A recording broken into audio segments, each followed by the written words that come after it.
Hey guys, I'm Trina and today I am answering all your burning questions, or at least the ones that you asked me in the Q&A announcement. I apologize for the delay in putting this up because I did say that I would put it up once I hit 1,000 subscribers, which I did hit, so let me take a minute to say thank you so much. I'm glad that you're here and we can talk about books together, so thank you for that. Also, thank you to everyone who left a question because I was actually really afraid that I wouldn't get any questions and it would just be embarrassing. But luckily you guys had some really great questions for me, and actually because I got so many, I'm going to be splitting up the questions into two different videos because they could very easily get a little bit chatty. So this video is going to be for all of the book related questions. I got a question from Rachel at Serious Rereader a long time ago. She asked me this a while back and I told her that if I ever did a Q&A I would put this question in it, but she asks me if I could be any fictional character, who would I want to be and why? I would definitely want to be a hobbit. They love books, they love food, they love just the comforts of home. They have such cozy looking little homes. They have great friendships and family, and I don't know, it just seems like a really very peaceful lifestyle living in the Shire. I think that I would really enjoy that because I could just be a homebody and sit at home and read, and I think that that's a good fit for me. Becca asks, if you were to write a dystopian novel, what would the setting be? I should probably let you guys know that I am not a writer. I used to write for like classes, and those were always my favorite classes in college and in high school, and I used to write some stories online, but it's not something that really is a skill that I've been able to keep up, so I don't currently practice it. I mean, I would never say never, but right now I have no intentions of writing a book. But if I were to write a dystopian novel, I guess it would probably be something where it's a few years from now, like my generation's people later in life are kind of developing adverse side effects from all of the technology that we use today, because we really are like the first generation that is using such mass quantities of new technologies, and we don't really know how it's gonna affect us yet, like long term down the road. I mean, at least not concretely. So I would probably write about that, but it probably wouldn't be a very good book. Hi, I Love Books asks, if I were to ever write a book, what genre would it be? So kind of going along with the previous question, I probably would not write a book. If I were to, I studied psychology in college and I would probably write a novel. I don't really know what genre this fits in. Like, I don't know that it would be a thriller, so I don't want to say psychological thriller. It would probably just be like realistic fiction, maybe with a sci-fi twist. And I feel like what I would write about would be about a main character who has dissociative identity disorder, which is more commonly called multiple personality or split personalities. I think that it would be really interesting to read a story about the totally different lives that one person could lead when different personalities are kind of in charge. I feel like when I do read mysteries, my #1 theory is always, this person's gonna have a split personality in the end, and I'm just waiting for that to actually be a plot twist or for there to actually be a book about that, and there really aren't. The one book I've read about multiple personalities was not a story that I enjoyed at all. I guess because it's something that I always look for in books, maybe that would be what I would write about. I don't know.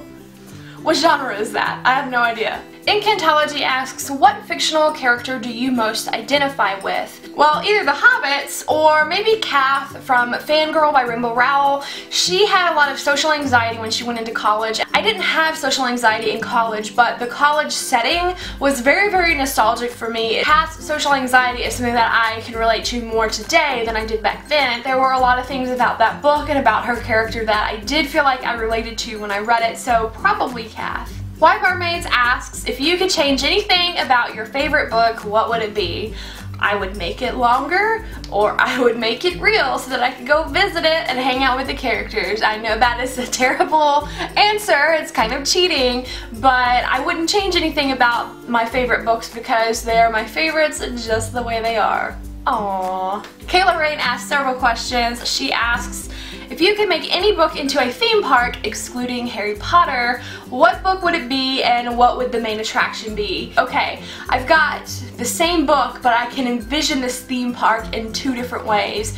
I would definitely want some kind of theme park surrounding Lord of the Rings or The Hobbit, just Middle-earth, because I could definitely see like this really cute Renaissance fair that is like Shire themed. I could totally see booths where they were selling handmade goods and cute costume clothes and like man-powered rides. And then how cool would it be to have like a Hobbit hole themed like bed and breakfast or inn, but I know that's not quite a theme park or like an amusement park, so I would probably do like a Universal style Lord of the Rings roller coaster amusement park, because you could get some great rides out of Middle-earth stuff that happened too. Like the barrel scene from The Hobbit would make an incredible water raft ride, I think, yes. There could be a great roller coaster that was like the escape from Lonely Mountain, and also from Fellowship of the Ring, like the scene in Moria. You could have little mine carts as you're like going down a track and like stuff is collapsing behind you.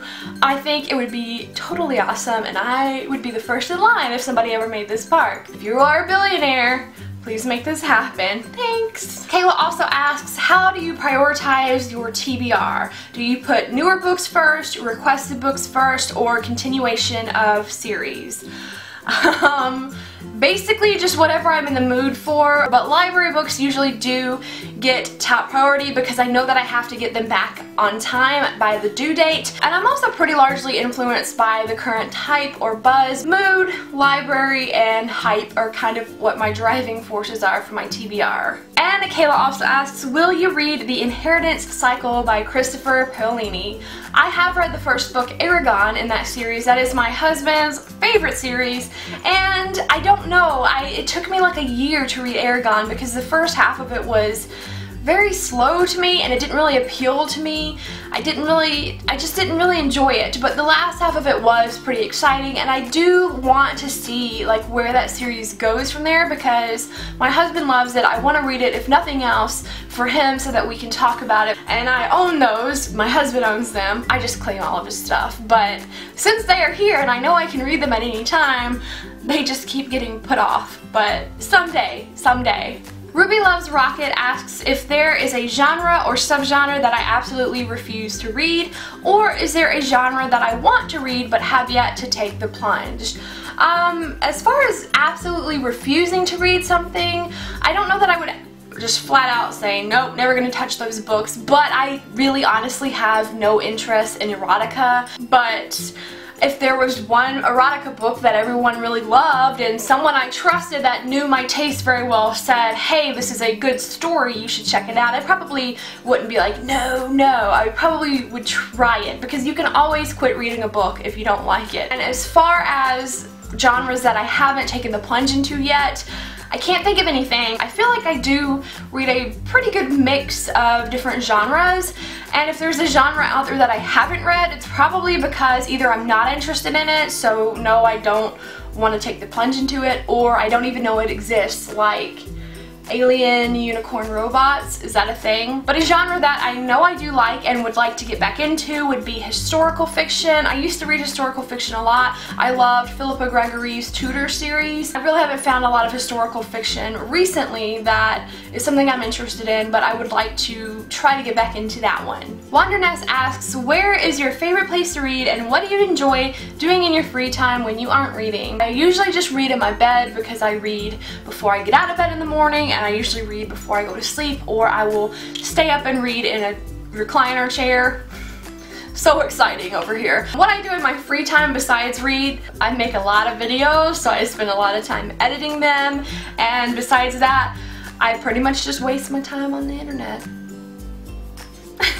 Don't we all? Book Mayhem asks, what's your Hogwarts house and do you think you belong in it? I have been sorted into 2 different Hogwarts houses from the official Pottermore quiz, and the first time I took it, it put me into Hufflepuff, and I recently retook the quiz, so this has been like a year or 2 years since the first time I was put in Hufflepuff, and it put me in Gryffindor, which I don't really agree with that one because I don't feel like I am very brave. I always thought that I would be in Ravenclaw, and that's the house that I want to be in because I like books and I made good grades in school. I think that the Sorting Hat would put me in Ravenclaw since it does take into account your wishes and what house you want to be in. So that's probably where I would in real life be sorted in real life, because that's real. I think I would fit in Hufflepuff or Ravenclaw. Aina asks, when did you start reading and how many books do you have?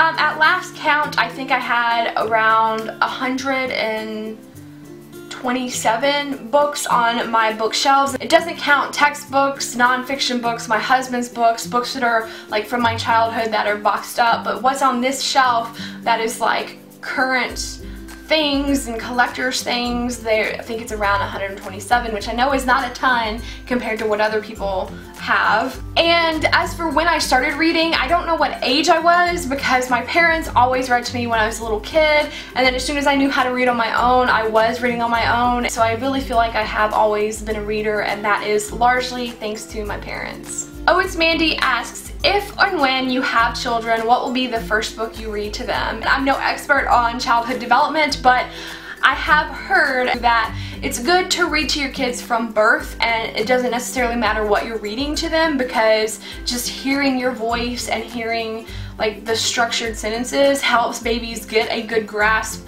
on language from an early age. So I feel like I would read to them just whatever I happen to be reading at the moment. I don't know, I don't have any specific children's books picked out. I know that when I was a kid I loved reading the Berenstain Bears books, so that would probably be a good one, or like Cat in the Hat of Dr. Seuss.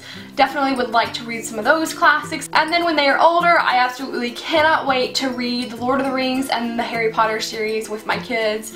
I just can't wait for that. I hope we do have kids one day because I want to read books with them. Giselle asks, if you could redesign the cover of one of your favorite books, how would it look? Okay, so I settled on this book because I did say that it was one of my favorites of the year so far, The Court of Thorns and Roses. I like the cover, I like how it looks. They've put Feyre in a Fae outfit, and I just don't think that this is something that she would actually wear for the majority of this book. So I feel like what would work better for this cover is if this character were not Feyre, but maybe like Tamlin, because he is a character throughout the entire book and he is Fae, and he could definitely pull off a very similar, fierce, eye-catching outfit like that with the scales and the feathers. Fred Weasley Died Laughing asked, what's your best reading or book-related memory? I know that my mother read to me when I was a child, and I wish I had better memories of that, because my mom is no longer with us, and I wish I had more specific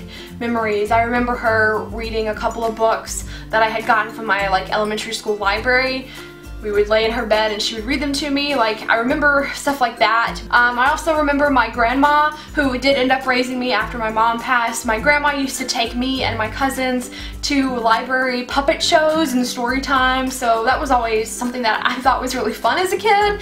So I guess those are probably some of my earliest and more cherished memories about books and reading. Karis asks, if I had to choose to play any character in a TV show or movie adaptation, who would I play and why? I would probably go with Kath from Fangirl for this one as well, because I cannot act, and I feel like maybe I could pull off the awkward factor for Kath, even though I know I'm too old to play her. Ashley's Channel of Randomness asks, how many books do you read in 1 week, and if you're able to read more than one, how are you able to read more than one at once? I probably read 1 to 3 books in a week.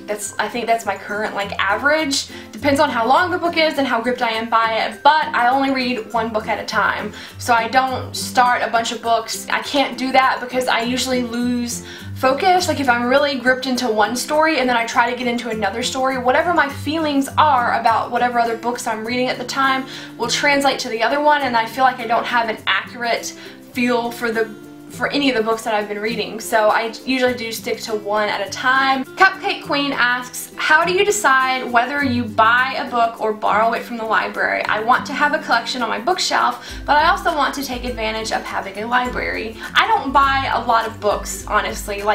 For me to buy a book, I have to know that either I love that series already and I want to own the series, or if it's a new series or a standalone, usually I have to know that this is by an author whose most of their other books I really enjoy them, and I know that I'm going to more than likely really enjoy the book and want to keep it.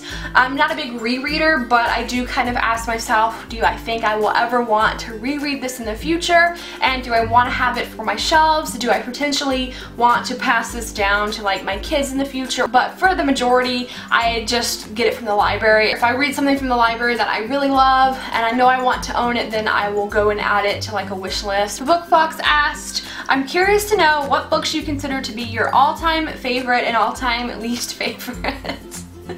Have you guys seen my Twitter updates this past week?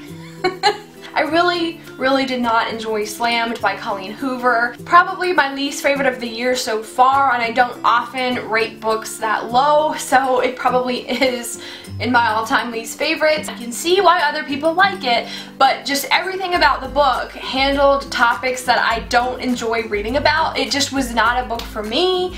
I read it because everybody, I don't know, Another least favorite would be the book Friendship by Emily Gold. I read it last year. It was my least favorite book of the year. This is a book about two 30-something women who are best friends. So I felt like this was going to have some kind of life lesson about adult friendship, and hey, this would be a book about characters that are in my stage of life. I didn't feel like it was an accurate portrayal of adult friendship at all. There was no message other than women are cruel to each other, and I hated the mom talk, like the way that one character was putting down her friend because her friend didn't have kids. Women don't need to do that to each other. So those are probably my all-time least favorites. Sorry. All-time favorites, Harry Potter, Lord of the Rings, Hunger Games, you know, pretty cliche stuff, but it's true. So those are all of the book questions that I got for my Q&A. Thank you so much for watching. I hope that I answered the questions to the extent that you wanted. If I've raised any more questions, feel free to leave that down in the comments below and I will do my best to answer you down there. I will be back with another video for all of the personal questions and booktube related questions in a day or two, so keep an eye out for that. Thank you so much for watching and I will see you in the comments. Bye!